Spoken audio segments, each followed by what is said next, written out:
মালয়েশিয়ায় চিকিৎসাধীন বিএনপির স্থায়ী কমিটির সদস্য ও প্রধানমন্ত্রীর রাজনৈতিক উপদেষ্টা মির্জা আব্বাস ধীরে ধীরে সুস্থ হয়ে উঠছেন। বর্তমানে তিনি পুরোপুরি আশঙ্কামুক্ত বলে জানিয়েছেন চিকিৎসকরা। সবকিছু ঠিক থাকলে আগামী পবিত্র ঈদুল আজহা বা কোরবানির ঈদের আগেই তিনি দেশে ফিরতে পারেন বলে আশা করা হচ্ছে। মঙ্গলবার একটি গণমাধ্যমকে এই তথ্য জানিয়েছেন তার স্ত্রী আফরোজা আব্বাস। পারিবারিক সূত্র জানিয়েছে, বর্তমানে মির্জা আব্বাস চিকিৎসকের পরামর্শ অনুযায়ী পূর্ণ বিশ্রামে রয়েছেন। গত 14 এপ্রিল উন্নত ফিজিওথেরাপির প্রয়োজনে তাকে মালয়েশিয়ার একটি বিশেষায়িত পুনর্বাসন কেন্দ্রে স্থানান্তর করা হয়। সেখানে বিশেষজ্ঞ চিকিৎসকদের নিবিড় পর্যবেক্ষণে তার স্বাস্থ্যের ক্রমাগত উন্নতি ঘটছে। আফরোজা আব্বাস তার স্বামীর দ্রুত আরোগ্যের জন্য দেশবাসীর কাছে দোয়া চেয়েছেন এবং তার শারীরিক অবস্থা নিয়ে দুশ্চিন্তার কিছু নেই বলে আশ্বস্ত করেছেন।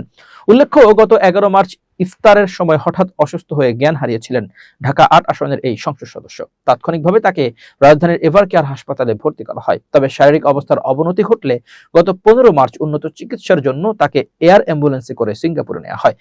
সেখানে প্রাথমিক চিকিৎসা শেষে দীর্ঘমেয়াদী শারীরিক সক্ষমতা ফিরে পেতে তাকে মালয়েশিয়ায় নেয়ার সিদ্ধান্ত নেয় পরিবার।